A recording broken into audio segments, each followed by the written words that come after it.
Friends, welcome back to my YouTube channel free Gyan official. अगर आप लोग भी तैयारी कर रहे हैं और आप लोगों को जब प्रैक्टिस के लिए कोई बुक चाहिए तो मैं आप लोगों को सजेस्ट करूंगी केजीएस का प्रैक्टिस सेट बुक, जो बीपीएससी एडू के लिए सहायक शिक्षा विकास पदाधिकारी के लिए बहुत इंपॉर्टेंट होने वाला है। एंड मैं जो है, अगर आप लोग नहीं ले सकते इस बुक को, तो मैं जो है एक एक करके जो है आपको जो है सभी जितने भी इसमें सेट दिए हुए हैं मैं आप लोगों को कंप्लीट करवाऊंगी। तो प्लीज़ वीडियो को पूरा वॉच कीजिएगा। वीडियो पसंद आए तो please don't forget to like share and subscribe. तो चलिए वीडियो को स्टार्ट करते हैं। तो इसमें जो है केजीएस जो खान सर की तरफ से जो है एडीओ बीपीएससी एडीओ का जो प्रैक्टिस से जो है लॉन्च किया गया, जिसके तहत जो है इसमें जो है कुल 60 सेट्स जो है 60 सेट जो है इसमें दिए गए, जिसमें कि 20 सेट जो है सामान्य अध्ययन के हैं और 20 सेट जो है सामान्य अध्ययन 20 सेट सामान्य भाषा के हैं और 20 सेट जो है सामान्य अध्ययन के हैं और 20 सेट जो है सामान्य योग्यता के हैं। तो कुल 60 सेट्स हैं। और आप लोग को पता होगा कि 14 अप्रैल से जो हम लोग का एग्ज़ाम जो है होने वाला है, तो हम लोग के पास ज़्यादा टाइम नहीं बचा हुआ। आज 19 तारीख हो गया है और जो है 14 को एग्ज़ाम है, तो हम लोग को जो है एक दिन में कम से कम 2 या 3 सेट जो है कंप्लीट करना होगा, तभी जा करके हम लोग का हो पाएगा। तो मैं एक सेट जो है सभी में से सामान्य भाषा में से, सामान्य अध्ययन में से और सामान्य योग्यता में से जो एक सेट आप लोग को डेली करवाऊंगी। यानी कि टोटल 3 सेट जो है डेली मैं आप लोग के लिए अपलोड करूँगी। आप लोग चाहे तो इसको जरूर देख सकते हैं। आप लोग के जो है प्रैक्टिस जो है आप लोग को एग्ज़ाम में जो है बहुत बेनिफिट होने वाला है इससे, और आप लोग को जो है पता भी चलेगा कि किस तरह के जो है क्वेश्चन होते हैं। और आप जो है वीडियो को पॉज करके जो है इसका आंसर भी कमेंट बॉक्स में दे सकते हैं। तो चलिए वीडियो को स्टार्ट करते हैं। वीडियो को स्टार्ट करते हैं और देखते हैं हम लोग का आज का पहला सेट, जो कि सामान्य भाषा से है। तो चलिए हम लोग स्टार्ट करते हैं।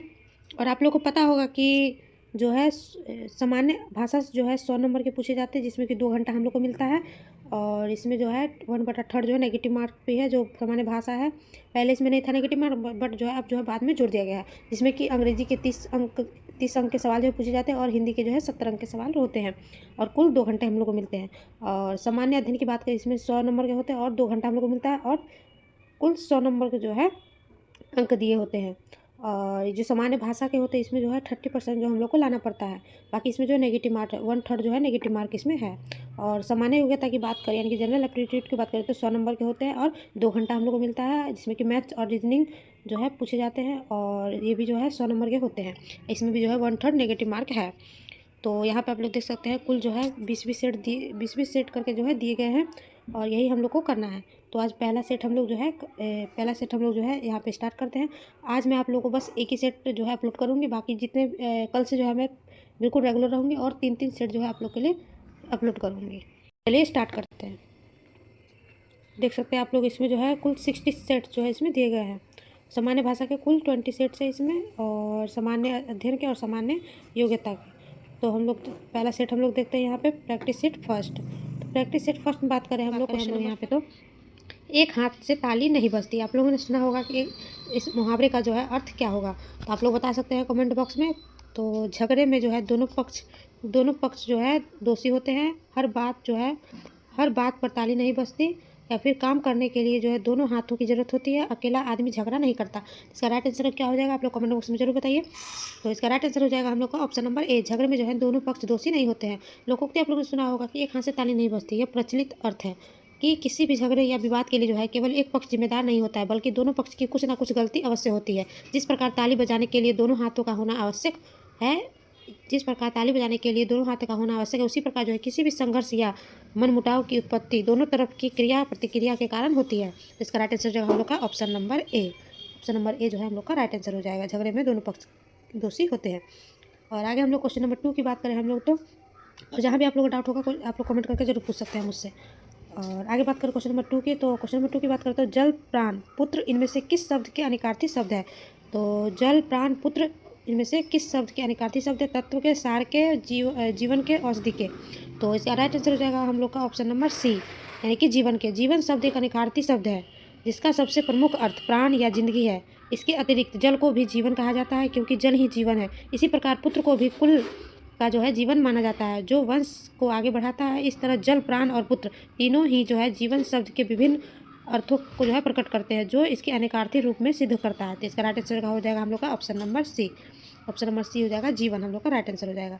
आगे हम लोग बात करें क्वेश्चन नंबर 3। क्वेश्चन नंबर 3 की बात करें तो द्विज का अनिकार्थी क्या है। द्विज का अनिकार्थी क्या है, हाथी, दांत, या फिर वस्त्र, या फिर जल। तो 3 नंबर क्वेश्चन की बात करें हम लोग, तो इसका राइट आंसर हो जाएगा हम लोग का द्विज, यानी कि द्विज का अनिकार्थी शब्द क्या होगा। तो इसका राइट हम लोग बात करें तो तो द्विज एक अनिकार्ती शब्द है जिसका शाब्दिक अर्थ होता है 2 बार जन्म लेने वाला। इस आधार पर इसके कई अर्थ होते हैं। ब्रह्मांड, एक जन्म माता के गर्भ से, दूसरा जो है यज्ञोपवीत संस्कार से, यानी कि पक्षी, एक बार अंडे के रूप में, दूसरी बार जो है अंडे से बाहर, और दांत, एक बार दूध के दांत, दूसरी बार जो है स्थायी दांत।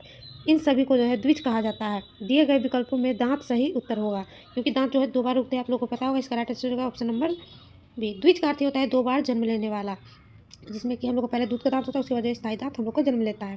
तो इसका राइट आंसर होगा ऑप्शन नंबर बी। नेक्स्ट बात करेंगे क्वेश्चन नंबर 4 की। इनमें से कौन सा शब्द जो है सरल का विलोम है? सरल का विलोम क्या होगा? सर्पिल, घुमावदार, जटिल, वक्र। क्वेश्चन नंबर 4 की हम लोग बात करते हैं तो सरल शब्द का अर्थ है सीधा, सहज या आसान। इसका सटीक विलोम शब्द होता है जटिल या कठिन होता है। जटिल का अर्थ है उलझा हुआ या मुश्किल। अन्य विकल्प जैसे वक्र का विलोम हो जाता है ऋजु, सीधा होता है, और घुमावदार का विलोम भी जो होता है सीधा हो जाता है। लेकिन भाव के स्तर पर जो है सरल का सबसे उपयुक्त विलोम जो है क्या हो जाएगा हम लोग का? जटिल। तो इसका राइट आंसर हो जाएगा हम लोग का ऑप्शन नंबर सी, जटिल। सरल का क्या होगा? जटिल।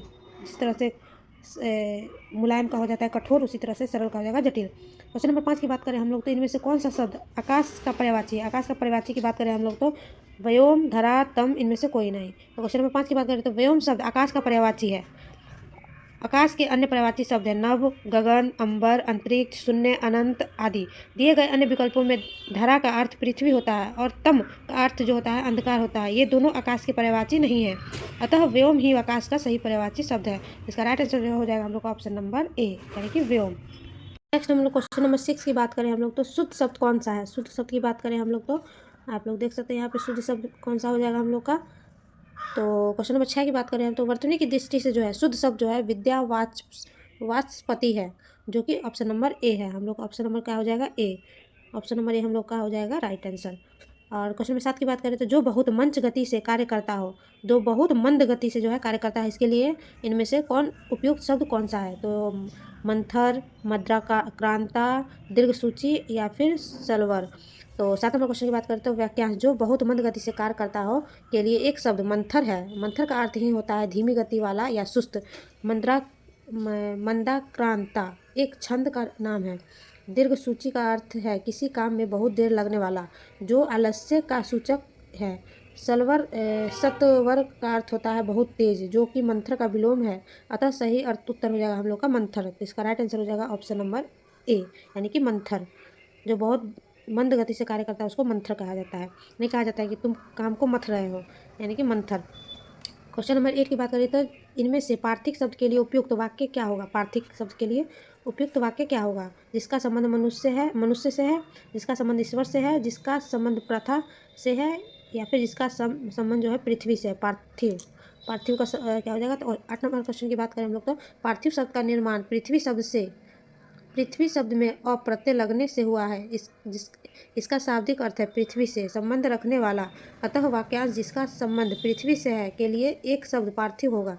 उदाहरण के लिए मनुष्य के शरीर को पार्थिव शरीर कहा जाता है, क्योंकि वह पृथ्वी के 5 तत्वों से बना है और अंत में उसी में मिल जाता है। तो इसका राइट आंसर हो जाएगा हम लोग का ऑप्शन नंबर डी, यानी कि जिसका संबंध पृथ्वी से है। क्वेश्चन नंबर 9 की बात करें हम लोग तो मात्रहंता में कौन सा समास है? मात्रहंता में कौन सा समास है? कर्मधारय समास, तत्पुरुष समास, बहुब्रीहि समास या फिर द्विगु समास। तो क्वेश्चन नंबर 9 की बात करें हम लोग तो मात्रहंता शब्द का समास विग्रह होता है माता की हत्या करने वाला या माता का हंता होता है। यहाँ पर जो है का संबंध जो है कारक की विभक्ति का लोप हो रहा है, इसलिए जो यह संबंध तत्पुरुष समास का जो है उदाहरण है। तत्पुरुष समास में उत्तर पद यहाँ जो हंता प्रधान होता है और दोनों पदों के बीच जो है किसी कारक चिन्ह का लोप होता है। इसका राइट आंसर हो जाएगा ऑप्शन नंबर बी, यानी कि तत्पुरुष समास। आगे हम लोग बात करते हैं क्वेश्चन नंबर 10 की। क्वेश्चन नंबर 10 की बात करें हम लोग तो आजीवन में कौन सा समास है? आजीवन में कौन सा समास है? तत्पुरुष समास, द्विगु समास या फिर कर्मधारय समास या फिर अव्ययीभाव समास। तो क्वेश्चन नंबर 10 की बात करें हम लोग तो आजीवन का समास विग्रह होता है जीवन भर। जिस समास में पहला पद पूर्व पद अव्यय या उपसर्ग हो और वही प्रधान हो उसे अव्ययीभाव समास कहते हैं। यहाँ आ का उपसर्ग जो है इसके जुड़ने से समस्त पद आजीवन का अव्यय क्रिया विशेषण की तरह कार्य करता है, जैसे वह आजीवन अविवाहित रहा, अतः वह अव्ययीभाव समास का उदाहरण है। इसका राइट आंसर हो जाएगा ऑप्शन नंबर डी, यानी कि हम लोग का हो जाएगा अव्ययीभाव समास। ये हम लोग का राइट आंसर हो जाएगा। अवयवा। और 11 नंबर क्वेश्चन, इनमें से धड़ाक में कौन सा प्रत्यय है? धड़ाक में कौन सा प्रत्यय है? तो इसकी बात करें, धड़क, आक, अक, धड़। तो 11 नंबर क्वेश्चन की बात करते हैं, प्रत्यय में शब्दांश होते हैं जो किसी शब्द के अंत में जुड़कर प्रत्येक अर्थ में जो है परिवर्तन ला देते हैं। धड़ाक शब्द में मूल सूचक शब्द धर है और इसमें आक प्रत्यय जुड़ा है। धर आक यानी कि धड़ाक। आक प्रत्यय जुड़ने से धड़ाक शब्द बना है जो एक क्रिया विशेषण या संज्ञा के रूप में प्रयोग होता है और तेज आवाज का जो है बोध कराता है। तो जैसे कि धड़ाक सी आवाज आई, तो इसका राइट आंसर हो जाएगा ऑप्शन नंबर बी यानी कि आक। आक शब्द धड़ में आक प्रत्यय जुड़ने से जो है धड़ाक शब्द बना है। और क्वेश्चन नंबर जो 12 की बात करें तो अल्पायु में कौन सा प्रत्यय? अल्पायु में कौन सा प्रत्यय है? तो वह, वायु, आयु या अल्प। तो अल्पायु में कौन सा प्रत्यय है? तो 12 नंबर की क्वेश्चन की बात करें हम लोग तो अल्पायु में आयु प्रत्यय के रूप में है। आयु प्रत्यय के अन्य शब्द दीर्घायु, चिरायु आदि है। इसका राइट आंसर हो जाएगा ऑप्शन नंबर सी यानी कि आयु। प्रत्यय क्या होता है? प्रत्यय होता है जो शब्द के पीछे लग करके जो होता है इसी शब्द का जो है मतलब परिवर्तित कर देता है, वही जो होता है प्रत्यय होता है। उपसर्ग क्या होता है? जो शब्द के आगे लग करके जो है शब्द का मतलब जो होता है परिवर्तित कर देता है। और क्वेश्चन नंबर 13 की बात करते हैं, निम्नलिखित में से कौन सा उपसर्ग का नहीं है? कौन सा उपसर्ग का नहीं है? खुश, कम, उन, गैर। तो कौन सा नहीं होगा? तो 13 नंबर की बात करें तो उपसर्ग वे शब्दांश है जो शब्द के प्रारंभ में जुड़कर नया अर्थ देते हैं। तो क्वेश्चन नंबर 13 की बात करें हम लोग तो उपसर्ग वे शब्दांश है जो शब्द के आरंभ में जुड़कर नया अर्थ देते हैं। खुश जैसे कि खुशबू, कम जैसे कि कमजोर और गैर जैसे कि गैर हाजिर फारसी उर्दू भाषा के उपसर्ग है, जबकि उन हिंदी तद्भव का उपसर्ग है जिसका अर्थ होता है एक कम। एक कम जैसे 29 यानी कि 29, 30 से एक कम, 49 यानी कि 50 से एक कम। तो इसका राइट आंसर हो जाएगा ऑप्शन नंबर सी यानी कि उन जो है कोई उपसर्ग नहीं है। आगे हम लोग 14 नंबर क्वेश्चन की बात करें तो मूल अकर्मक धातुओं के साथ जो प्रत्यय जोड़कर बनाई गई क्रिया कौन सी धातु कहलाती है? कौन सी धातु कहलाती है? तो द्विकर्मक धातु, संयुक्त धातु, साधित सकर्मक धातु या फिर समस्त धातु। तो 14 नंबर क्वेश्चन की बात करें हम लोग तो जब मूल अकर्मक धातुओं जैसे हंस, रो, चल में जो है प्रत्यय जोड़कर उन्हें सकर्मक बनाया जाता है तो वे साधिक सकर्मक धातु कहलाती है। उदाहरण के लिए हंस जो है अकर्मक है, हंसाना जो है सकर्मक, या चल जो है अकर्मक है, चलाना जो है सकर्मक बनाना है। ये जो है क्रियाएं मूल धातु से जो है साधित बनाई गई होती है और जो है सकर्मक होती है, इसलिए इन्हें साधिक सकर्मक धातु कहते हैं। इसका राइट आंसर हो जाएगा ऑप्शन नंबर बी यानी कि साधित सकर्मक धातु। आगे हम लोग बात करें 15 नंबर क्वेश्चन की। 15 नंबर क्वेश्चन की बात करें हम लोग तो मैं खाना खा चुका था, इस वाक्य में कौन सा भूतकालिक भेद है? भूतकालिक भेद है। मैं खाना खा चुका था, पूर्णभूत, सामान्य भूत, संदिग्ध भूत या फिर आसन्न भूत। तो 15 नंबर क्वेश्चन, पूर्ण भूतकाल क्रिया के उस रूप को कहते हैं जिससे यह पता चलता है कि कार्य भूतकाल में ही बहुत पहले समाप्त हो चुका था। वाक्य मैं खाना खा चुका था, मैं जो है चुका था यानी कि क्रिया के रूप में जो है यह स्पष्ट हो रहा है कि खाना का कार्य जो है बीते हुए समय में ही पूर्ण हो गया है। यह क्रिया की पूर्ण समाप्ति का बोध कराता है, इसलिए यह पूर्ण भूतकाल का उदाहरण है यानी कि इसका राइट आंसर हो जाएगा ऑप्शन नंबर ए यानी कि पूर्ण भूतकाल यानी कि खाना जो है खाया जा चुका है। आगे हम लोग बात करें क्वेश्चन नंबर 16। क्वेश्चन नंबर 16 की बात करते हैं हम लोग तो इनमें से कौन सा प्रकार वर्तमान काल का नहीं है? वर्तमान काल का नहीं है। सामान्य वर्तमान, तात्कालिक वर्तमान, संभाव्य वर्तमान, आसन्न भूत। तो क्वेश्चन नंबर 16 की बात करें वर्तमान काल के मुख्य भेद सामान्य, तात्कालिक, अपूर्ण या फिर पूर्ण, संदिग्ध और संभाव्य वर्तमान है। आसन्न भूतकाल का जो है अभी अभी या निकट भूतकाल में ही समाप्त होने का बोध होता है। जैसे मैंने आम खाया है, यह कार्य हो तो भूतकाल में चुका है पर इसका प्रभाव वर्तमान तक है, इसलिए जो है यह भूतकाल का भेद है। इसका राइट आंसर हो जाएगा ऑप्शन नंबर सी यानी कि तात्कालिक वर्तमान जो है वर्तमान काल का जो है प्रकार नहीं है। आगे हम लोग बात करते हैं 17 नंबर क्वेश्चन की। 17 नंबर क्वेश्चन की बात करें हम लोग तो विशेष का लिंग किसके अनुसार होता है? विशेष के अनुसार या फिर स्त्रीलिंग होता है या फिर स्वतंत्र रहता है या फिर पुल्लिंग के अनुसार।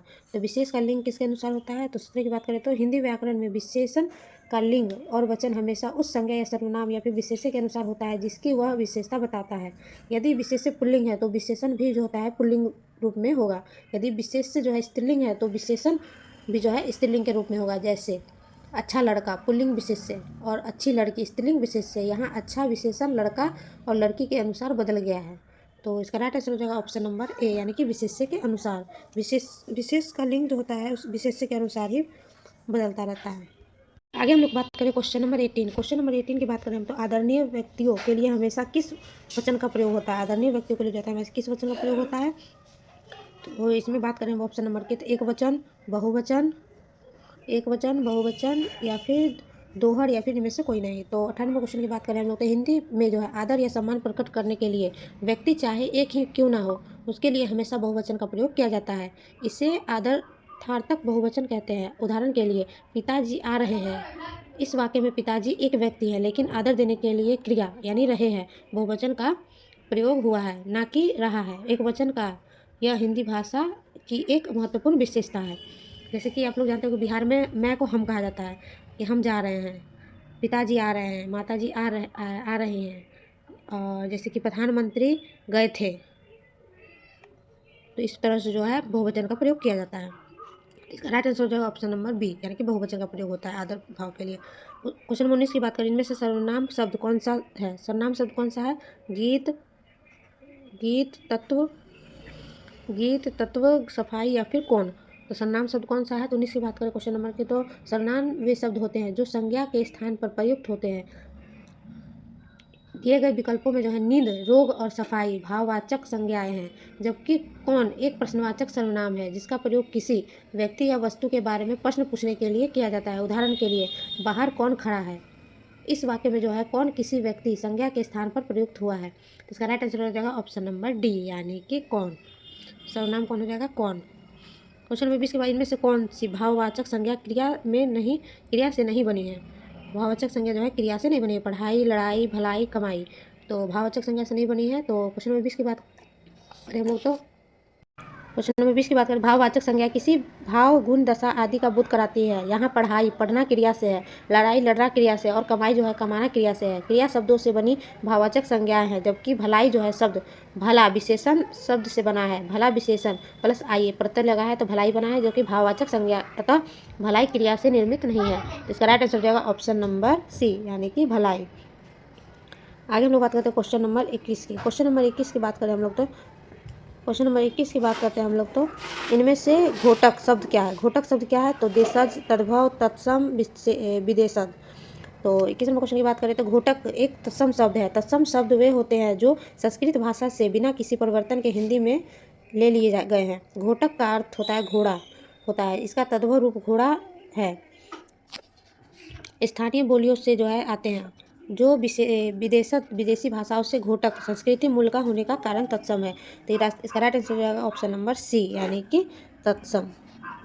क्वेश्चन नंबर 22 की बात करें तो हिंदी शब्दकोश में छ का क्रम किस वर्ण के बाद आता है? छ किसके बाद आता है? तो ज्ञ के बाद, र के बाद, ह के बाद, क के बाद। तो क्वेश्चन नंबर 22 की बात है, हिंदी वर्णमाला में छ एक संयुक्ताक्षर है जो क, हलंत युक्त क और स के मेल से बनता है। क आधा क प्लस स यानी कि छ। इस संरचना में कारक हिंदी शब्दकोश डिक्शनरी में छ से शुरू होने वाले शब्दों को क वर्ण वाले शब्दों के समाप्त होने के ठीक बाद स्थान दिया जाता है। इसलिए छ का क्रम क वर्णमाला के बाद आता है, ना कि ह के बाद, जैसा कि वर्णमाला में दिखता है। तो इसका राइट आंसर होगा ऑप्शन नंबर डी, यानी कि क के बाद। छ किसके बाद आता है? तो क के बाद आता है। अगर हम लोग देखें तो जो है अनुच्छेद पढ़कर दिए गए प्रश्न 23 से 25 के सही उत्तर चुनिए। अब ना गहरी नींद में तुम सो सकोगे, गीत गाकर मैं जगाने आ जा रहा हूँ। आसात आसमान तुम्हें जाने ना दूंगा, अश्रु उधेलित सजाने आ रहा हूँ। कल्पना में आज झूलते रहे तुम, साथ ना से सिहरकर सुलाने आ रहा हूँ। उपयुक्त काव्यांश में गहरी नींद में सोने का क्या अर्थ है? परिश्रमी होना, बेखबर होना, चिंतायुक्त होना, या फिर मृत्यु को प्राप्त करना। तो 23 नंबर क्वेश्चन की बात करें तो दिए गए काव्यांश में कवि जागरण का संदेश दे रहे हैं। यहाँ गहरी नींद में सोना का लाक्षणिक अर्थ है अपने जीवन, समाज और कर्तव्यों के प्रति अज्ञानता और उदासीनता में डूबे रहना। कवि कहते हैं, अब ना गहरी नींद में तुम सो सकोगे, गीत गाकर मैं जगाने आ रहा हूँ। इसका आशय है कि मैं तुम्हें तुम्हारी अज्ञानता और वास्तविकताओं से बेखबर रहने की स्थिति से बाहर निकालने आ रहा हूँ। इसका राइट आंसर हो जाएगा ऑप्शन नंबर बी, यानी कि बेखबर होना। बात करते हैं हम लोग क्वेश्चन नंबर 24। क्वेश्चन नंबर 24 की हम लोग बात करते हैं। इसमें क्या दिया गया है? तो उपयुक्त काव्यांश के अनुसार जो कवि लोगों को कहीं नहीं जाने देगा, इसका आशय क्या है? अतल गहराई में, यहाँ जहाँ सूर्य अस्त होता है, पतन की राह पर या फिर पाताल में।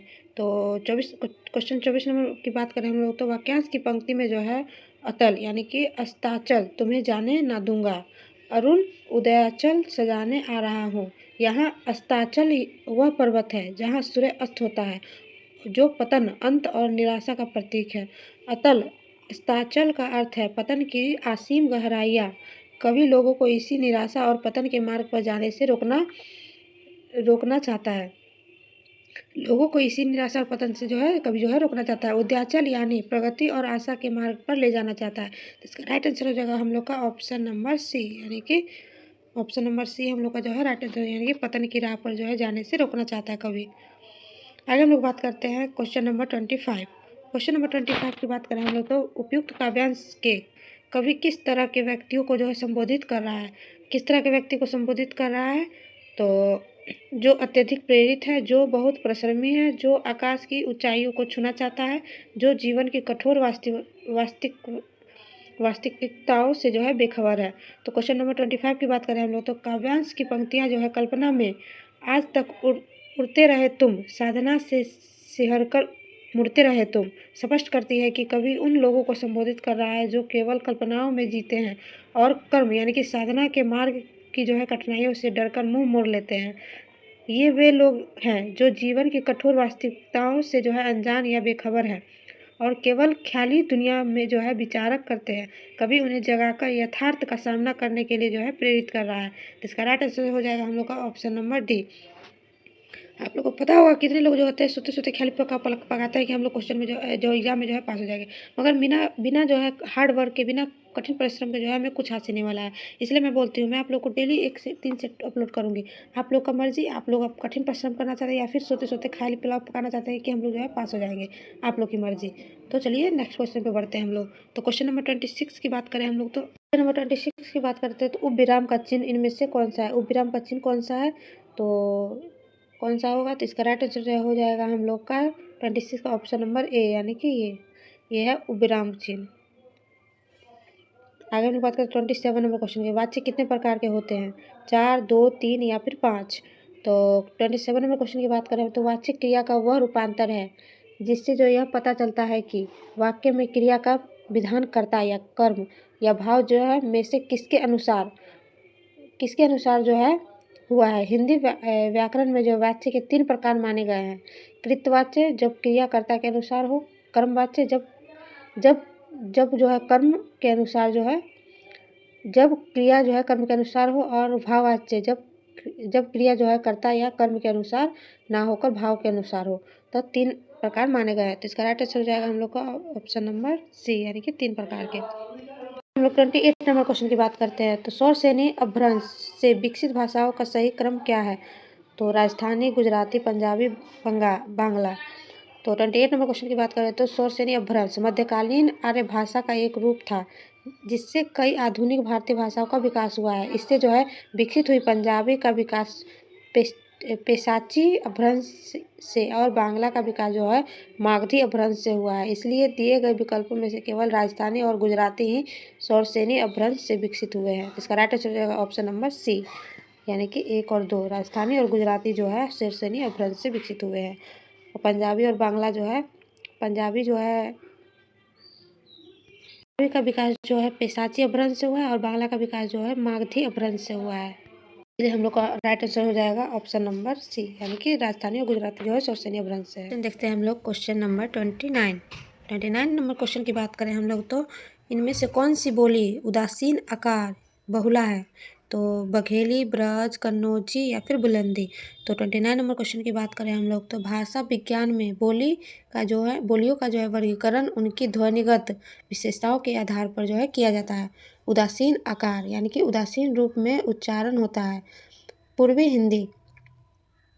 नेक्स्ट क्वेश्चन की बात करें हम लोग तो क्वेश्चन नंबर 29। तो 29 नंबर क्वेश्चन की बात करें तो इनमें से कौन सी बोली उदासीन आकार बहुला है। बघेली, ब्रज, कन्नौजी या फिर बुलंदी। तो 29 नंबर क्वेश्चन की बात करें तो भाषा विज्ञान में बोलियों का जो है वर्गीकरण उनकी ध्वनिगत विशेषताओं के आधार पर जो है किया जाता है। उदासीन आकार उदासीन रूप में उच्चारण, उदासीन आकार जो है बहुला वे बोलियां होती है जिनमें जो है शब्दों के अंत में अ ध्वनि का जो है उदासीन रूप में उच्चारण होता है। पूर्वी हिंदी की बोलियां जैसे जैसे अवधी और बघेली इस श्रेणी में आती है, जबकि ब्रज कन्नौजी जो है और बुलंदी पश्चिमी हिंदी ओकार बहुला बोलियां हैं। इनमें से जो है अंत में जो है ओ की प्रवृत्ति होती है, जैसे घोड़ों। तो इसका राइट आंसर हो जाएगा हम लोग का क्वेश्चन नंबर 29 का ऑप्शन नंबर ए, यानी कि बघेली। बघेली हम लोग का राइट आंसर हो जाएगा। उदासीन आकार की बोला है बघेली। क्वेश्चन की बात करें हम लोग, क्वेश्चन नंबर 30। क्वेश्चन नंबर 30 की बात करें हम लोग तो क्वेश्चन नंबर 30 की बात करें हम लोग तो इनमें से किस भाषा की मुख्य बोली जो है विष्णुपुरिया है? उड़िया, बांग्ला, गुजराती या फिर असमी? 30 नंबर क्वेश्चन की बात करें तो विष्णुपुरिया मणिपुरी, जिसे विष्णुपुरिया मणिपुरी भी कहा जाता है, एक इंडो आर्यन भाषा है। यह मुख्य रूप से भारत के असम, त्रिपुरा और मणिपुर राज्यों के साथ साथ बांग्लादेश और म्यांमार में बोली जाती है। यद्यपि इसका नाम मणिपुर के विष्णुपुर से जुड़ा है, भाषाई रूप से यह असमी और बांग्ला के अधिक निकट है। इसे अक्सर असमी बांग्ला समूह की एक स्वतंत्र भाषा या असमी की एक जो है बोली मानी जाती है। तो इसका राइट आंसर हो जाएगा ऑप्शन नंबर डी, यानी कि असमी जो है विष्णुपुरिया बोली है।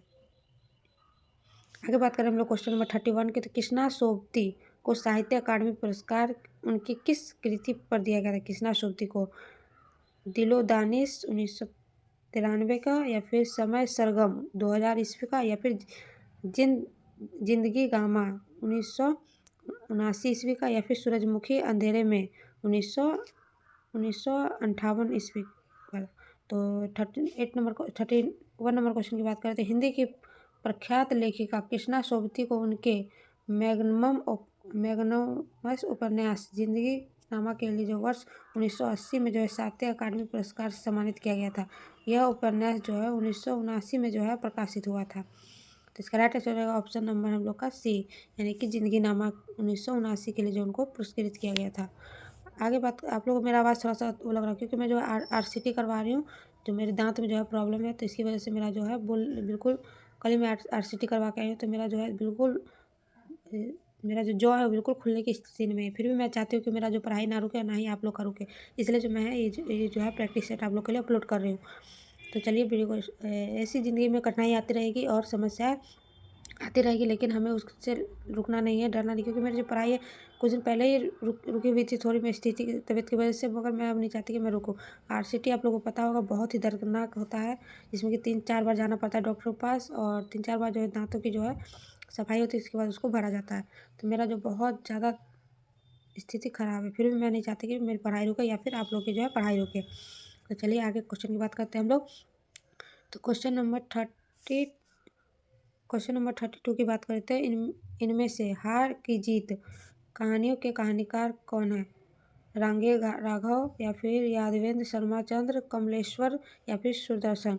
तो 32 नंबर क्वेश्चन, हार की जीत हिंदी साहित्य की एक अत्यंत प्रसिद्ध और हर्षस्पर्शी कहानी है जिसके लेखक सुदर्शन जी है। इसका राइट आंसर हो जाएगा हम लोग का सुदर्शन। 33 नंबर क्वेश्चन की बात करें, इनमें कली कथा वाया बाईपास उपन्यास के रचनाकार कौन है?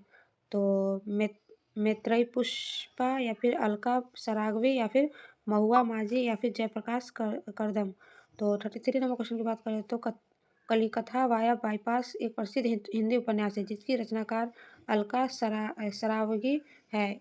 यह पहला उपन्यास था जो 1998 में प्रकाशित हुआ था। इसका राइट आंसर हो जाएगा हम लोग का अलका सरावगी। आगे हम लोग बात करते हैं क्वेश्चन नंबर 34 का। क्वेश्चन नंबर 34 की बात करें हम लोग तो इनमें से अभिनव गुप्त का प्रमुख दार्शनिक मत क्या है? शैव, वेदांत, मीमांसा, या फिर सांख्य?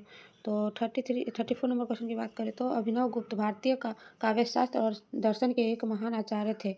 उनका प्रमुख दार्शनिक मत प्रत्यभिज्ञा दर्शन था, जो कश्मीरी शैव दर्शन की एक महत्वपूर्ण शाखा है। तो इसका राइट आंसर हो जाएगा हम लोग का 34 नंबर का ऑप्शन नंबर ए, यानी कि शैव। आगे हम लोग बात करते हैं 35 नंबर क्वेश्चन की। तो 35 नंबर क्वेश्चन की बात करें हम लोग तो 35 नंबर क्वेश्चन, विखंडनवाद का सिद्धांत निम्नलिखित में से किसने दिया था? रामचंद्र शुक्ल ने, प्लेटो ने, या फिर देरिदा ने, या फिर भारतेंदु हरिश्चंद्र ने? तो 35 नंबर क्वेश्चन की बात करें हम लोग तो विखंडनवाद यानी कि डिकंस्ट्रक्शंस 20वीं सदी का एक प्रमुख पाश्चात्य साहित्यिक और दार्शनिक सिद्धांत है। इसके प्रवर्तक फ्रांसीसी दार्शनिक जाक देरिदा है। तो इसका राइट आंसर हो जाएगा हम लोग का यानी कि दरिदा। Option number D right answer हो जाएगा। आगे हम लोग बात करते हैं 36 नंबर क्वेश्चन की। 36 नंबर क्वेश्चन की बात करें हम लोग तो इनमें से मधुशाला के लेखक कौन है? मधुशाला के लेखक कौन है? हरिवंश राय बच्चन, भगवती चरण वर्मा, महादेव वर्मा या फिर जयशंकर प्रसाद। 36 नंबर क्वेश्चन की बात करें हम लोग तो मधुशाला हिंदी साहित्य की एक कालजयी काव्य कृति है। इसके रचयिता प्रसिद्ध कवि हरिवंश राय बच्चन जी है। यह 1935 में जो है प्रकाशित हुई थी। तो इसका राइट आंसर हो जाएगा हम लोग का हरिवंश राय बच्चन। मधुशाला किसके इसके लेखक कौन है? तो हरिवंश राय बच्चन जी है। और 1937 में जो है क्वेश्चन नंबर 37 की बात करें हम लोग तो काव्य रीति के जो है कितने भेद है? 2, 4, 8 या फिर 3। तो 37 नंबर क्वेश्चन की बात करें तो काव्य शास्त्र में आचार्य वामन ने रीति को विशिष्ट पदरचना के रूप में जो है परिभाषित किया है और इसे काव्य की आत्मा माना है। उन्होंने गुणों के आधार पर काव्य रीति के 3 प्रमुख भेद बताए हैं: वैदर्भी रीति, गौड़ी रीति और पांचाली रीति। तो इसका राइट आंसर हो जाएगा हम लोग का ऑप्शन नंबर डी यानी कि 3। काव्य रीति के जो है 3 भेद है। नेक्स्ट क्वेश्चन 38 नंबर क्वेश्चन की बात करें हम लोग तो इनमें से विभत्स रस का जो है स्थायी भाव क्या है? विभत्स रस का स्थायी भाव क्या है? उत्साह, जुगुप्सा या फिर शांत या फिर प्रेरणा। तो 38 नंबर क्वेश्चन की बात करें हम लोग तो काव्य शास्त्र में जो है वर्णित 9 रसों में से एक विभत्स रस है। इसका स्थायी भाव जुगुप्सा या घृणा होता है। जब किसी काव्य को पढ़कर या दृश्य को देखकर मन में घिन या ग्लानि का भाव उत्पन्न होता है तो वहाँ विभत्स रस की अनुभूति होती है।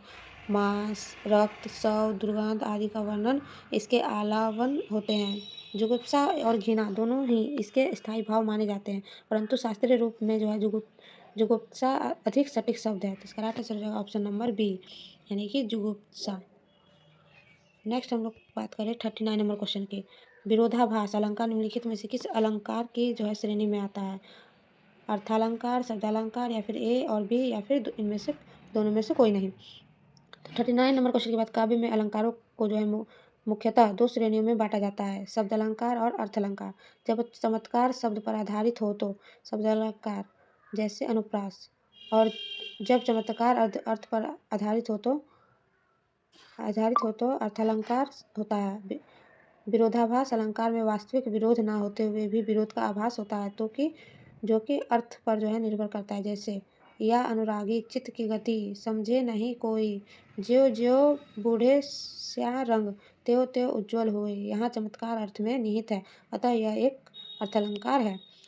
इस तो 39 नंबर क्वेश्चन का आंसर हो जाएगा ऑप्शन नंबर ए यानी कि अर्थालंकार। विरोधाभास अलंकार में जो है अर्थालंकार झलकता है। तो आगे हम लोग बात करते हैं 40 नंबर क्वेश्चन की यानी कि 40 नंबर क्वेश्चन की बात करें हम लोग तो द्वैत विलयित में गुणों का जो है क्रम क्या होता है? तो इसका राइट आंसर हो जाएगा, मैं इसका राइट आंसर बता देती हूँ आप लोगों को। तो 40 नंबर क्वेश्चन का हो जाएगा ऑप्शन नंबर सी यानी कि नगन भगन रगन। 40 नंबर क्वेश्चन का राइट आंसर हो जाएगा ऑप्शन नंबर सी रगन भगन रगन। आगे हम बात करते हैं 41 नंबर क्वेश्चन की। तो भाववाचक संज्ञा है। भाववाचक संज्ञा क्या होगा? अरविंद, यौवन, बुढ़ापा, उपयुक्त में से एक से अधिक। तो 41 नंबर क्वेश्चन की भाववाचक संज्ञा वे संज्ञा होती हैं जिनमें किसी गुण, अवस्था या दशा का बोध होता है। उदाहरण स्वरूप यौवन, बुढ़ापा आदि शब्द भाववाचक संज्ञा है। यानी कि यौवन भी हो जाएगा, बुढ़ापा भी हो जाती है। इसका राइट आंसर हो जाएगा ऑप्शन नंबर डी। आगे हम लोग बात करते हैं 42 नंबर क्वेश्चन की। 42 नंबर क्वेश्चन की बात करते हैं यह घर मेरा है और वह तुम्हारा। रेखांकित शब्द क्या है? संज्ञा है, प्रविशेषण है, सार्वनामिक विशेषण या फिर सर्वनाम है। तो 42 नंबर क्वेश्चन की बात करता हूँ। घर एक जातिवाचक संज्ञा है क्योंकि यह किसी घर को संदर्भित करता है, ना कि किसी खास घर को। यह संज्ञा किसी भी प्रकार की वस्तुओं, स्थानों या व्यक्तियों के समूह को दर्शाती है, ना कि किसी विशेष को। तो इसका राइट आंसर हो जाएगा ऑप्शन नंबर ए यानी कि संज्ञा है। तो बात करते हैं क्वेश्चन नंबर 43 की। इनमें से निम्नलिखित में से कौन सा उत्तम पुरुष सर्वनाम है? तुम, वह, मैं या फिर उपयुक्त में से एक से अधिक। तो 43 नंबर क्वेश्चन की बात करते हैं। उत्तम पुरुष सर्वनाम वह सर्वनाम होता है जो वक्ता को दर्शाता है। मैं का उपयोग जो है वक्ता स्वयं के लिए करता है, इसलिए यह उत्तम पुरुष सर्वनाम है। अन्य विकल्प जैसे तुम, और वह क्रमशः जो है मध्य पुरुष व अन्य पुरुष सर्वनाम है। तो इसका राइट आंसर हो जाएगा हम लोग का ऑप्शन नंबर सी, यानी कि मैं जो है उत्तम पुरुष सर्वनाम है। आगे हम लोग बात करें 44 नंबर क्वेश्चन। आगे हम लोग बात करते हैं 44 नंबर क्वेश्चन के। तो रिक्त स्थान को भरने के लिए जो है सबसे उपयुक्त शब्द का चयन करें। बूढ़ा आदमी अपने डैश से दुखी है, बचपन से, बुढ़ापे से, जवानी से या फिर प्रशंसा से। तो 44 नंबर क्वेश्चन की बात करें तो बूढ़ा आदमी अपने बुढ़ापे से दुखी है, यानी कि ऑप्शन नंबर बी हम लोग का राइट आंसर हो जाएगा। नेक्स्ट हम लोग 45 नंबर क्वेश्चन की बात करें। मैं 1 लीटर दूध पीता हूँ में विशेषण शब्द है। मैं 1 लीटर दूध या फिर उपयुक्त में से एक से अधिक। 45 नंबर क्वेश्चन की बात करें तो मैं 1 लीटर दूध पीता हूँ वाक्य में विशेषण शब्द 1 लीटर है, क्योंकि यह जो है दूध नामक संज्ञा के माप और मात्रा को जो है विशेष रूप से दर्शा रहा है। विशेषण शब्द वे होते हैं जो संज्ञा की विशेषता बताते हैं। तो इसका राइट आंसर हो जाएगा ऑप्शन नंबर बी, यानी कि 1 लीटर। नेक्स्ट 46 नंबर क्वेश्चन की बात करते हैं हम लोग। तो उज्ज्वल, उत प्लस ज्वल की संधि से बना शब्द कौन सा होगा?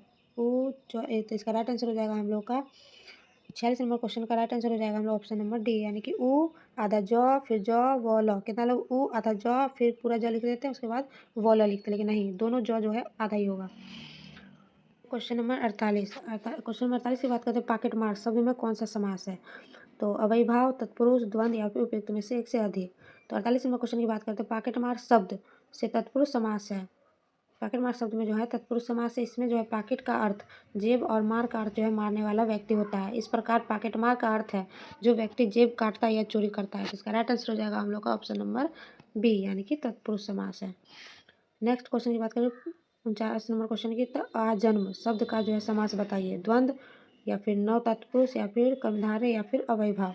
तो 49 नंबर क्वेश्चन की बात करते हैं आजन्म शब्द में जो अव्ययीभाव समास है, जिस समास में पहला पद अव्यय और या उपसर्ग हो और वही प्रधान हो। यहाँ आजन्म में जो है पहला पद प्रधान और अव्यय है। तो इसका राइट आंसर हो जाएगा हम लोग का ऑप्शन नंबर डी, यानी कि अव्ययीभाव। आगे हम लोग बात करते हैं क्वेश्चन नंबर 50 का। जो दूसरों का उपकार माने, कृतज्ञ, कृतधन या फिर उपकृत या फिर शुकर। तो 50 नंबर क्वेश्चन की बात करते हैं कृतज्ञ, किए हुए उपकार को मानने वाला, आभारी, एहसासमंद या फिर कृतधन, किए हुए उपकार को ना मानने वाला, एहसास, फरामोश, नाशुक्रा, उपकृत, जिस पर उपकार किया गया हो, एहसासमंद, जिस पर एहसास हुआ हो, शुक्र, जो आदमी आसानी से किया जा सके, सहज या फिर सरल। तो इसका राइट आंसर हो जाएगा हम लोग का ऑप्शन नंबर ए, यानी कि कृतज्ञ, जो दूसरों का उपकार माने, यानी कि कृतज्ञ हो। फिर हम लोग का 50 नंबर क्वेश्चन तक हो चुका है। आप लोगों को पता होगा वीडियो थोड़ा सा लेंदी होगा, मगर जो है मैं बिल्कुल जो है स्पष्टता के साथ आप लोगों को पढ़ा रही हूँ, क्योंकि आपको जो एक्सप्लेनेशन भी जो है साथ में देती जा रही हूँ। इसी वजह से थोड़ा टाइम लग रहा है, और थोड़ा सा मेरे जो दांत में प्रॉब्लम है, इसकी वजह से और थोड़ा ज़्यादा टाइम लग रहा है, तो इसके लिए मैं सॉरी कहूँगी। मगर जो है ये बिल्कुल वीडियो आप लोग के लिए बहुत ज़्यादा उपयोग होने वाला है, क्योंकि इससे जो है आप लोग अपना प्रैक्टिस कर सकते हैं। तो चलिए आगे नेक्स्ट क्वेश्चन बढ़ते हैं। तो क्वेश्चन नंबर 51 की बात करें। कलांकित शब्दों में स्थान पर एक शब्द विकल्पों में से जो है चुनिए। ऊपरी कही गई बात याद रखने योग्य है। ऊपरी, उपरीय, उपयुक्त या फिर उपरोक्त। तो 51 नंबर क्वेश्चन की बात करते हैं। उपयुक्त शब्द दो शब्दों यानी कि ऊपरी प्लस उक्त शब्द के मेल से बना है। ऊपरी यानी कि ऊपर की ओर और तथा उक्त जो है कहा हुआ। कथित उपयुक्त जो है पूर्व लिखित जिसका उल्लेख जो है ऊपर किया जा चुका है, ऊपर किया हुआ है। उपयुक्त शब्द में यन संधि है। तो इसका राइट आंसर हो जाएगा 51 नंबर क्वेश्चन का हम लोग का ऑप्शन नंबर सी, यानी कि उपयुक्त। आगे बात करें हम लोग क्वेश्चन नंबर 52 की। तो शुद्ध वर्तनी है साम्राज्य, श्राप, पैतृक या फिर उपयुक्त में से एक से अधिक। तो 52 नंबर क्वेश्चन की बात करें शुद्ध वर्तनी पैतृक है, यानी कि ऑप्शन नंबर सी हो जाएगा हम लोग का राइट आंसर। पैतृक जो है शुद्ध है। साम्राज्य होगा साम्राज्य कैसे लिखा जाएगा? तो साम्राज्य लिखा जाएगा यहाँ पे स दिया हुआ, इसलिए हम लोग का गलत हो जाएगा, साम्राज्य होगा। आगे बात करें हम लोग आगे बात करते हैं क्वेश्चन नंबर 53 की। क्वेश्चन नंबर 53 की बात करें हम लोग। निम्नलिखित में से वर्तनी की दृष्टि से अशुद्ध शब्द है। अशुद्ध शब्द की बात करें तो 53 नंबर क्वेश्चन की बात करें तो इसका राइट आंसर हो जाएगा हम लोग का ए, ऑप्शन नंबर ए, यानी कि निवृत्ति जो है अशुद्ध है। बाकी अधीन, उत्पात, गरिष्ठ जो है सही शब्द है। 54 नंबर क्वेश्चन की बात करें हम लोग तो निम्नलिखित विकल्पों में से एक सही विकल्प यानी कि शुद्ध वाक्य कौन सा है? इसको छांटना है। तो 54 नंबर क्वेश्चन की बात करें हम लोग तो अशुद्ध वाक्य का चुनाव भाषा की संयोजन शैली व्याकरण और अर्थ के अनुसार करना होता है। सही विकल्प यहाँ ईमानदार और उदार लोग रहते हैं है, क्योंकि यह जो है व्याकरण विषय क्रिया वस्तु के जो है क्रम में है और अर्थ स्पष्ट है। तो इसका राइट आंसर हो जाएगा हम लोग का यहाँ जो है ईमानदार और उदार लोग रहते हैं। आगे हम लोग बात करते हैं क्वेश्चन नंबर 55 के। मैं अपनी बात पर स्पष्टीकरण के लिए तैयार हूँ। उक्त वाक्य का जो है शुद्ध रूप क्या है? इसका शुद्ध रूप बनाना है हम लोग को। तो 55 नंबर क्वेश्चन की बात करें तो इसका राइट आंसर हो जाएगा हम लोग का ऑप्शन नंबर सी, यानी कि मैं अपनी बात के स्पष्टीकरण के लिए जो है तैयार हूँ। इसका राइट आंसर होगा ऑप्शन नंबर सी। यानी और नेक्स्ट क्वेश्चन की बात करें 56 नंबर क्वेश्चन की। पयोधी शब्द निम्न में से किसका पर्यायवाची? पयोधी शांति, समुद्र, दूध या फिर अमृत। आप लोगों को पता होगा कि ये जो है समुद्र का पर्यायवाची शब्द है पयोधी। आगे बात कर रहे हैं 57 नंबर क्वेश्चन की। तो रिजु का पर्यायवाची शब्द है। रिजु का पर्यायवाची शब्द क्या होगा? तो 57 नंबर क्वेश्चन की बात करें तो रिजु के पर्यायवाची शब्द है सीधा, सरल, अकुटिल और ईमानदार भी होता है। तो इसका राइट आंसर हो जाएगा हम लोग का ऑप्शन नंबर बी, यानी कि सरल। नेक्स्ट क्वेश्चन नंबर 58 की बात करें हम लोग तो सज्जन का विपरीत शब्द है। सज्जन का क्या होगा? चापलूस, व्यभिचारी या फिर सहयोगी या फिर दुर्जन। तो आप लोगों को बताएगा सज्जन का जो है विपरीत शब्द हो जाएगा, यानी कि विलोम शब्द हो जाएगा दुर्जन। तो इसका राइट आंसर हो जाएगा ऑप्शन नंबर डी। आगे बात करें 59 नंबर क्वेश्चन के। विलोम शब्द का कौन सा युग्म जो है सही है? तो कापुरुष का जो कागड़, कृत्सा का जो है निंदा या फिर सकल का जो है विफल या फिर विकल, उपयुक्त में से एक से अधिक। तो 59 नंबर क्वेश्चन की बात करें तो ये जो सकल का जो है विकल जो है राइट आंसर हो जाएगा हम लोग का। तो ऑप्शन नंबर सी हम लोग का राइट आंसर है। आगे बात करें 60 नंबर क्वेश्चन। 60 नंबर क्वेश्चन की बात करें निम्नलिखित मुहावरों का अर्थ विकल्पों में से छांटिए। बड़ी सावधानी से काम करना, फूक फूक कर कदम रखना, थाक जमाना या फिर डिंग मारना या फिर काम तमाम करना। तो 60 नंबर क्वेश्चन की बात करें तो मुहावरा फूक फूक कर जो है कदम रखना का अर्थ है काम करते समय बेहद सतर्क रहना और सावधानी बरतना। तो इसका राइट आंसर हो जाएगा हम लोग का ऑप्शन नंबर ए, यानी कि फूक फूक कर कदम रखना। आगे बात करें हम लोग तो 61 नंबर क्वेश्चन। यदि आर्थिक स्थिति ठीक ना हो तो ठीक बात नहीं। तो इसका मतलब क्या होगा? चिकनी चुपड़ी बातें करना या फिर चैन की बंसी बजाना या फिर चादर के बाहर पैर पसारना या फिर चुल्लू भर पानी में डूबना। 61 नंबर क्वेश्चन की बात करें हम लोग तो किसी व्यक्ति की आर्थिक स्थिति कमजोर होने पर उसे अपनी क्षमताओं से ज़्यादा खर्च नहीं करना चाहिए। चादर से बाहर जो है पैर नहीं पसारना चाहिए का अर्थ है अपनी सीमाओं से बाहर जाकर ज़रूरतों को पूरा करने की कोशिश नहीं करना चाहिए। तो इसका राइट आंसर हो जाएगा हम लोग का ऑप्शन नंबर सी, यानी कि चादर के बाहर पैर नहीं पसारना चाहिए। आगे बात करें हम लोग क्वेश्चन नंबर 62। क्वेश्चन नंबर 62 की बात करें हम लोग कविता की परख निबंध के लेखक कौन है? कविता की परख निबंध के लेखक कौन है? बालकृष्ण भट्ट, रामधारी सिंह दिनकर, नामवर सिंह या फिर रामचंद्र शुक्ल। तो 62 नंबर क्वेश्चन कविता की परख निबंध के लेखक जो आचार्य रामचंद्र शुक्ल जी है। इसका राइट आंसर हो जाएगा हम लोग का ऑप्शन नंबर डी, यानी कि रामचंद्र शुक्ल जी है। आगे बात करें हम लोग क्वेश्चन नंबर 63 के। इनमें से कौन सा शब्द तद्भव है? तद्भव शब्द की बात करें हम लोग तो क्वेश्चन नंबर 63 की बात कंधा शब्द तद्भव है। इसका तत्सम शब्द जो है स्कंद है। तद्भव शब्द दो शब्दों से मिलकर बना है, तत् प्लस भव। तत् का अर्थ होता है उससे, यानी संस्कृत से।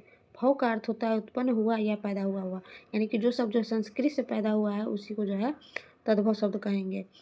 तो इसका बात करें हम लोग तो इसका right answer option number D, यानी कि कंधा।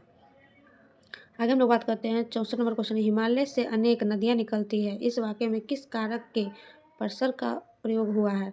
संबंध कारक, अधिकरण कारक, आपादान कारक या फिर करण कारक। 64 नंबर क्वेश्चन की बात करें हम लोग तो हिमालय से अनेक नदियां निकलती है, वाक्य में से जो है शब्द आपादान कारक का परसर्ग है। जब कुछ अलग होता है या बाहर आता है तब से का प्रयोग जो है आपादान कारक में होता है। तो इसका राइट आंसर हो जाएगा ऑप्शन नंबर सी, यानी कि आपादान कारक है। क्वेश्चन नंबर हम लोग 65 की बात करते हैं। क्वेश्चन नंबर 65 की बात करते हैं तो कृतवाच्य से संबंधित वाक्य। चोर पकड़ा गया है, यह बात उससे पता चली, लड़का पढ़ रहा है, किसान द्वारा जो है फसल काट ली गई। 65 नंबर क्वेश्चन की बात करें हम लोग तो कृतवाच्य का मतलब है जहाँ वाक्य में कर्ता जो है प्रयुक्त होता है और वही कार्य कर रहा होता है। लड़का पढ़ रहा है, इस वाक्य में जो है लड़का जो है करता है और जो है कार्य पढ़ना कर रहा है, इसलिए यह वाक्य जो है कृतवाच्य है। तो इसका right answer option number C, यानी कि लड़का पढ़ रहा है। आगे नेक्स्ट क्वेश्चन बात करें 66 नंबर क्वेश्चन की, तो वह चला होगा, यह वाक्य किस काल से संबंधित है? सामान्य भूत से, वह चला होगा, संभाव्य भविष्य से, संदिग्ध वर्तमान से, या फिर संदिग्ध भूत से। तो 66 नंबर क्वेश्चन की बात करें हम लोग, तो यह वाक्य संदिग्ध भूत काल से संबंधित है। इसका मतलब है कि एक क्रिया भूतकाल में पूरी हो सकती है, लेकिन यह निश्चित नहीं है कि होगा शब्द यह का प्रयोग जो है इस बात की ओर संकेत करता है कि कार्य हुआ हो सकता है लेकिन निश्चित नहीं है। तो इसका राइट आंसर है ऑप्शन नंबर डी, यानी कि संदिग्ध भूत है, वह चला होगा। नेक्स्ट आगे हम लोग क्वेश्चन की बात करें, तो 67 नंबर क्वेश्चन की बात करते हैं हम लोग। निम्नलिखित उपसर्गों द्वारा एक एक शब्द बनाइए, सही कूट का मिलान कीजिए। तो अप का हो जाएगा हम लोग का अपमान, अन का हो जाएगा अनबन, आ का हो जाएगा आदान। तो इसी तरह से मिला लेते हैं हम लोग। तो 67 नंबर क्वेश्चन का आंसर हो जाएगा ऑप्शन नंबर सी, यानी कि 1 का 2, बी का 1, सी का 3।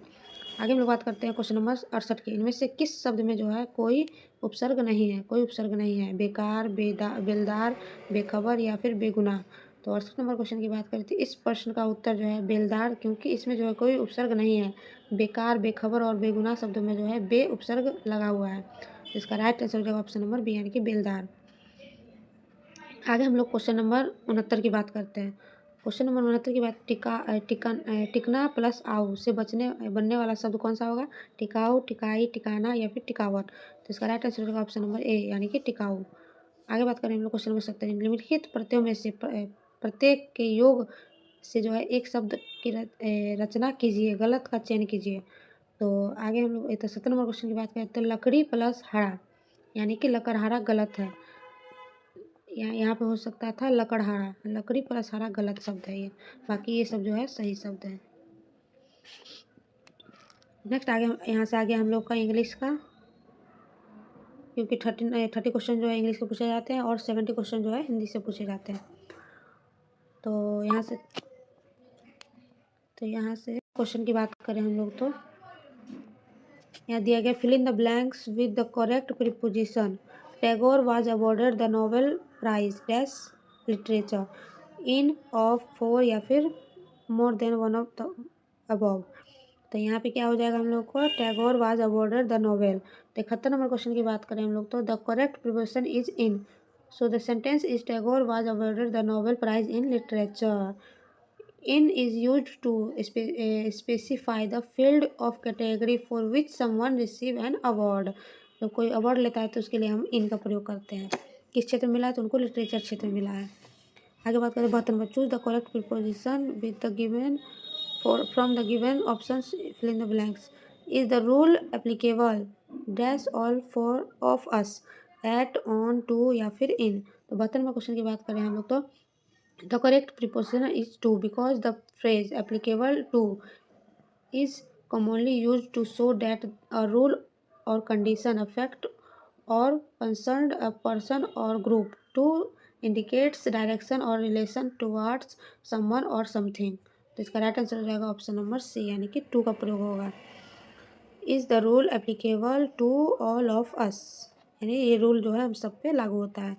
तो आगे बात करते हैं 73 नंबर क्वेश्चन की बात करें, तो choose the correct alternative every student. Correct alternative every student that's to bring a sign from his parents.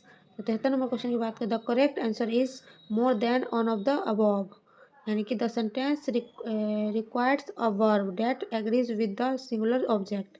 Every student both has and is could fill grammatically in as in. तो यहाँ पे हम लोग का हो जाएगा मोर than one of the above, क्योंकि is और हैज दोनों यहाँ पे उपयोग होगा। आगे बात करते हैं 74 number, in the fill in the blanks, choosing the suitable option given below the sentence। I would have given him the notes if he dash to me yesterday। come, would come या फिर had come या फिर would have come। तो 74 number question की बात करते हैं हम लोग, तो जो correct answer is had come। This is conditional sentence in the past perfect tense. The structure is if plus past perfect, would have plus past participle structure, is if the past perfect so had come is the correct form of complete the sentence. तो इसका right answer हो जाएगा option number C, यानी कि had come. If he had come to yesterday I would have given him the notes if he had come to me yesterday. आगे next बात करें 75 number question की, तो marks the correct meaning of the given phrases verb come around, recover, come to the place, finally, accept, more than one of the above।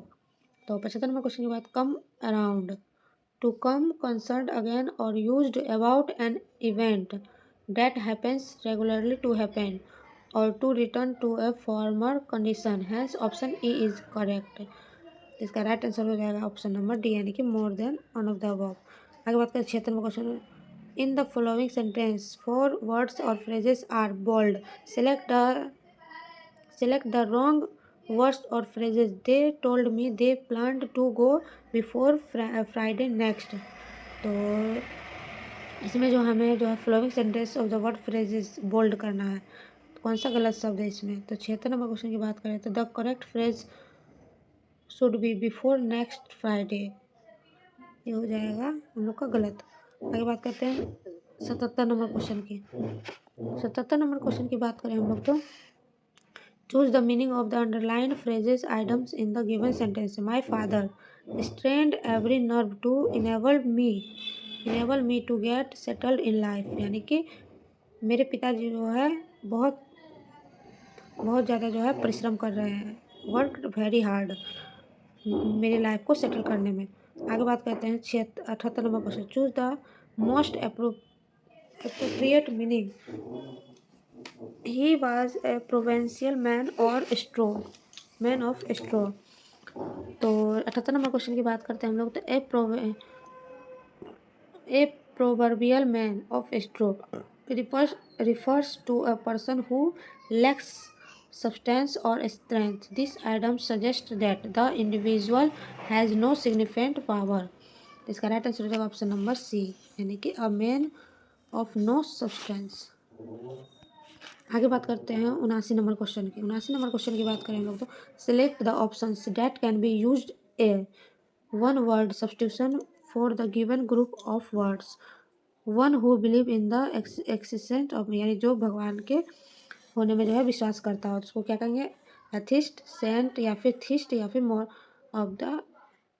Then one of the above. तो 80 number question की बात करते हैं हम लोग तो the correct answer is theist, यानी कि a theist is someone who believe in the existence of god और gods. An atheist who does not believe in god. तो इसका राइट आंसर जो हो जाएगा हम लोग का थिस्ट, यानी कि जो भगवान में विश्वास करता हो और जो भगवान के एक्सिस्टेंस में विश्वास नहीं करता हो, थिस्ट में। आगे बात करते हैं हम लोग question number 80, select the option that can be used as the one word substitution for the given group word, यानी एक शब्द इसके लिए चुनना है, अनेक शब्दों के लिए एक शब्द होता है, वही चुनना है हमको। A person who helps willingly without being paid for it, leader, volunteer, beggar, या फिर वर्कर। तो इसका राइट आंसर हो जाएगा हम लोग का volunteer. Volunteer a person who freely offers to take part is an enterprises और undertaker a task. The perfectly match the definition of helping willingly without pay. आगे बात करते हैं हम लोग 81 number, choose the correct antonyms. Defiant का antonyms क्या होगा, एंटोनिम्स होता है कि यानी कि पर्यायवाची, एंटोनिम्स होता है विलोम शब्द बताइए इसका। तो डेफिनेंट का विलोम हो जाएगा हम लोग का, तो 81 नंबर क्वेश्चन का डेफिनेंट का विलोम हो जाएगा। The word defiant means showing a disposition to challenge or resist, especially authority। Obedient is the correct antonyms because it signifies compliance and willingness to follow orders। तो इसका राइट आंसर हो जाएगा हम लोग का obedient। डिफिएंट का एंटोनिम्स हो जाएगा obedient। आगे बात करते हैं 82 नंबर क्वेश्चन की। 82 number question, choose the correct antonyms of honest. Honest का विलोम क्या होगा, डिसहॉनेस्ट, ये तो आप लोगों को पता होगा, ईमानदार का बेईमान होता है, उसी तरह हॉनेस्ट का डिसहॉनेस्ट। 83 नंबर क्वेश्चन की बात करें directions, choose the word which is synonyms of the word given in the bold letters. Conclave का मतलब क्या होता है, प्राइवेट मीटिंग, सेमिनार, प्रोसेशन, या फिर पार्टी। तो आप लोग को पता होगा कि जो कॉन्क्लेव होता है, the correct antonyms of the word. 83 number question, conclave specially refers to a private और secret meeting specially of cardinals और इलेक्ट ऑफ पोप। तो आगे बात करते हैं हम कॉन्क्लेव में जो प्राइवेट मीटिंग, तो ऑप्शन नंबर ए हम लोग का राइट आंसर हो जाएगा। आगे बात करते हैं हम लोग क्वेश्चन नंबर, आगे बात करते हैं हम लोग, देखते हैं directions in the following question choose the alternatives which best express the meaning of the underline words. जो अंडरलाइन वर्ड्स इसके बेस्ट मीनिंग को जो है टिक करना है। तो 84 नंबर क्वेश्चन की बात करें हम लोग, तो the custom officers have confiscated a large consignment of drugs, यानी कि रिलीज कर देता है या फिर कंसील्ड कर देता है या फिर डिस्ट्रॉय कर देता है या फिर सीज कर देता है। तो 84 नंबर क्वेश्चन की बात करते हैं, seized means to take possessions of some things by force or authority. This is exactly what custom officers do when they confiscate illegal items। मतलब जो जो जो कस्टम ऑफिसर्स होते हैं उनको जो अगर इलीगल चीज़ मिलता है तो वो क्या करते हैं, उसको सीज कर देते हैं, किसी चीज़ को सीज कर देते हैं, ना कि डिस्ट्रॉय करते हैं और ना ही रिलीज कर देते हैं। आगे हम लोग बात करते हैं क्वेश्चन नंबर 85 की। तो क्वेश्चन नंबर 85 क्या है, change the following sentence into indirect speech from the options given below. Indirect speech में हम लोग को करना है इसको चेंज। तो I took it home with me, she said. तो इसका राइट आंसर हो जाएगा ऑप्शन नंबर ए, यानी कि सी सैड दैट सी हैड टेकन इट होम विद हर। आगे बात करते हैं 86 नंबर क्वेश्चन की, change the following sentence from active और passive, active to passive. The government has called out troops.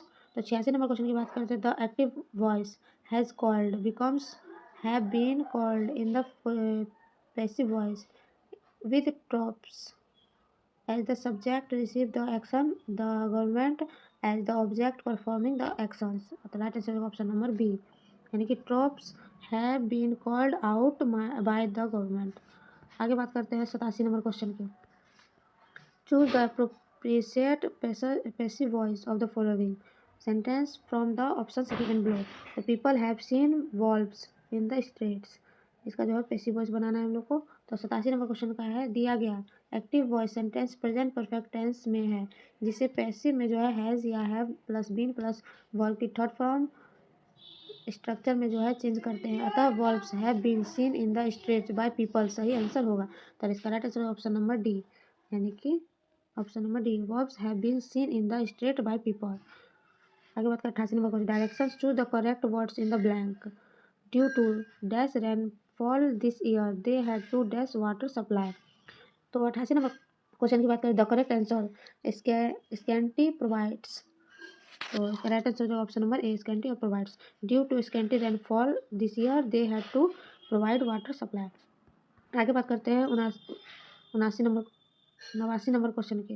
89 number question की बात करें, यानी कि 89 नंबर क्वेश्चन की बात, choose the correct sentence among the following. तो 89 नंबर क्वेश्चन की बात करते हैं हम लोग, तो 3 5 इज 15 इज करेक्ट। तो ऑप्शन नंबर ए हो जाएगा हम लोग करेक्ट। आगे बात करते हैं number I have taught him in is in. तो ये कौन सा सेंटेंस हो जाएगा, आई हैव टॉट हिम। तो 90 नंबर क्वेश्चन की बात करें हम लोग, तो present perfect tense is used to describe action that have been completed at some point in the past but are relevant to the present moment। तो इसका right answer है ऑप्शन नंबर बी, यानी कि प्रेजेंट परफेक्ट टेंस है। Next 91 number question की बात करें, 91 number question की बात करें हम लोग, तो choose the correct sentence, the petrol is sold by a litre. The petrol is sold by litre, the petrol is sold by a litre, petrol is sold by the litre. 91 number question की बात करें, तो petrol is sold by the litre, यानी कि option number हम लोग का हो जाएगा D, petrol is sold by the litre. आगे 92 नंबर क्वेश्चन की बात करें, insert the punctuation marks in the following. She read the short story Kafan and adapted it to a radio play. तो इसका राइट आंसर हो जाएगा हम लोग का 92 का ऑप्शन नंबर सी, यानी कि she read the short story Kafan and adapted it to a radio play. आगे बात करें हम लोग, तो 93 नंबर क्वेश्चन की, fill in the blanks with suitable preposition. Try to be polite dash uncle Richard for once. तो 93 नंबर क्वेश्चन की बात करें, with is the most appropriate preposition for the given space. With is use to show something or someone is accompanied by something or someone else। Hence option C is correct. तो ये हो जाएगा हम लोग का विद। Try to be polite with uncle Richard for once. आगे बात करें हम लोग क्वेश्चन नंबर 94 की। Fill in the blanks with suitable preposition. This rule is applicable dash all of us. अभी हमने पढ़ा था कि जो है रूल के लिए जो हमेशा टू का प्रयोग होता है। This rule is applicable to all of us. आगे बात करते हैं 95 नंबर क्वेश्चन की। This which one of the following would best fill in the blanks in the above observation. He came and set dash me. तो इसका right answer हो जाएगा 95 number का बिसाइड।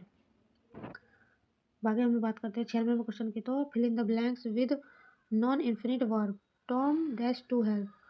तो 96 नंबर क्वेश्चन की बात करें हम लोग तो इसका राइट आंसर हो जाएगा हम लोग का non infinite verb are verb form that don't show tense, person or number. They don't function as the main verb or a sentence. Trying be a present participle which is a type or non-infinite verb. तो 96 number question की बात करें हम लोग तो option number A हम लोग का ट्राइंग हो जाएगा। Such a thing 97 number question such a thing was never thought of is an example of which is the following classes. तो 97 नंबर क्वेश्चन की बात करें हम लोग तो इसका राइट आंसर ऑप्शन नंबर ए पैसिव प्रीपोजिशन वर्ब। आगे बात करते हैं 98 नंबर क्वेश्चन की। 98 नंबर क्वेश्चन की बात करते हैं write the correct plural form of the given word knife. Knife का प्लूरल क्या होगा तो आप लोगों को पता होगा नाइफ का प्लूरल क्या होगा। तो 98 नंबर क्वेश्चन का ऑप्शन नंबर बी यानी कि नाइफ्स। जैसे वाइफ का होता है वाइफ का हो जाता है वाइफ्स हो जाता है, उसी तरह जो है नाइफ का हो जाएगा नाइफ। आगे बात करते हैं हम लोग 99 नंबर क्वेश्चन की। 99 नंबर क्वेश्चन की बात है pick out the non infinite verb in the given sentence. They liked seeing our playing together. तो इसमें जो नॉन इन्फिनिट वर्ब जो है चूज़ करना है। तो 99 नंबर क्वेश्चन का हो जाएगा ऑप्शन नंबर सी यानी कि सीइंग। आगे बात करते हैं 100 नंबर लास्ट क्वेश्चन की। तो directions choose the correct word from the given options. The dash was sent to the mortuary choir core corpse या फिर इसका राइट आंसर हो जाएगा हम लोग का ऑप्शन नंबर डी। यहाँ पे आप लोग को नहीं दिख रहा होगा तो इसका है CORPS कॉर्प्स। ये हम लोग का राइट आंसर हो जाएगा। तो इसी के साथ जो है हम लोग वीडियो को जो है ये एंड करते हैं। मिलते हैं आपसे नेक्स्ट वीडियो में, तब तक के बाबा टाटा एंड टेक केयर। आप लोग जरूर इस प्रैक्टिस सेट को लगाइएगा और एक बार आप लोग अगर स्पीड बढ़ा कर भी देख लीजिएगा तो आप लोग को दिमाग में छप जाएगा किस टाइप का क्वेश्चन पूछे जाते हैं, कैसे कैसे क्वेश्चन हम डील कर सकते हैं और कितने टाइम में डील कर सकते हैं। तो मिलते हैं आपसे नेक्स्ट वीडियो में, तब तक के बाबा tata and take care. Thanks for watching, bye bye. Please do like share and subscribe. Bye bye, thank you.